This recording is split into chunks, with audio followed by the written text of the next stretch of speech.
Hey guys, this is a quick video overview on the SPUHR ISMS scope mount. We got the full review up on the website if you care to read it, but I just wanted to run down a couple of the features for everybody who prefer video instead. It's a one-piece mount. They do also offer just separate rings if you really trying to get the scope mounted lower. I kind of like the one-piece mounts because it lets you move the whole scope around as a unit. So if I need to pull this off and put it on a different rifle, I can. One of the main features that I really like is it has to do with this little leveling wedge.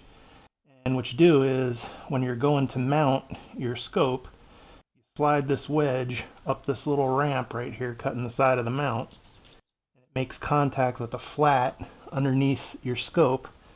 It'll actually level it to the bottom surface of the mount for you, so you don't have to screw around with a couple of levels or a plumb line or any of that. You know the scope by the flat is level to the mount, and the mount is going to be hopefully level on the gun. Speaking of which, one of the things they include is there's level actually built into the mount, and you can see that with your off eye. So if you're behind the gun and you open your weak eye, you can see whether or not your gun's level, and you can just kind of wiggle it a little bit to get it where you need it. One of the things that's great about these, they're really easy if you need to add any kind of accessories whatsoever. So like I have a little cosine indicator on here for angle shooting, you know, piece of cake to add that. All these little divots you see up here on the top and even over here on the sides, those are places where you can add accessories, and it's kind of a neat idea. But basically what they did was they put a hole in the mount, tapped it, and then they scalloped out some material, and the back end of any accessory mounts, whether it's a little piece of Picatinny rail or a cosine indicator or whatever, slips and drops into that little divot, so it gets aligned and it's not free to wiggle up and down or forward and back or side to side. And when you tighten the screws, it locks it into place. It's pretty unique, and it actually removes weight from the mount itself, so they're pretty nice. Like I said, I really like the fact that it's simple to level. The rings are actually cut, if you can see here, at a 45-degree angle. So if you're down behind the gun, you get a real clear view of your turrets over the top. You don't have ring caps or anything up in the way. I already mentioned like adding accessories is pretty easy, so I wanted to try using a red dot for transitioning between targets, and you know, super easy. SPUHR makes red dot mounts for a whole slew of red dot sights. They make them for Burris, I think the Leopold, the Doctor, and the Trigicon. So whatever you want, you know, there's a mount or an accessory that you can add. The other nice thing, it clamps onto the side of the rail, you know, with some authority. So I've never had one slip or come loose or anything.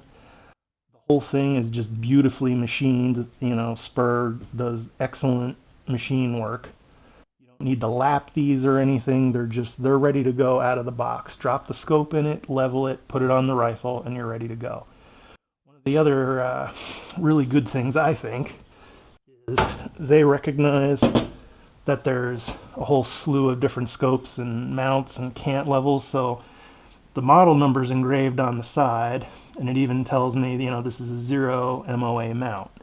So if you have a couple of them, it's easy to keep them straight, but more importantly, there are like dozens and dozens of models available. So if you've got a scope with an odd tube size, they probably have a mount for it. If you want 20 MOA of cant or 40 or 30, they've got mounts with different cants built in.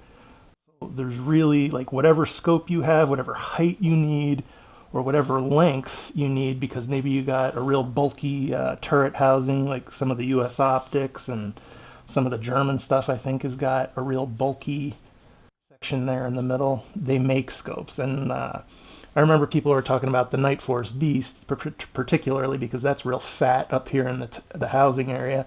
I think they actually added a model specifically that would work for that scope. So if you do have something and there isn't, a scope mount that works well with it, there probably will be one soon.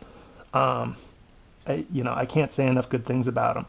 They're a little bit pricey. They're about $410 US currency new. Personally, I figure you can pull, $75, $100 off of that price because you get a level for free. And now you're talking about maybe the $300 range, which is really only about $100 more than Night Force, Badger, etc. are offering for their one-piece mounts. So with the convenience of leveling and the accessories and stuff that you can add, I think it's well worth the price. So if you got any questions or anything, ask us on the comments on the main site. Anything to add, head over there, and that's where we got the main review.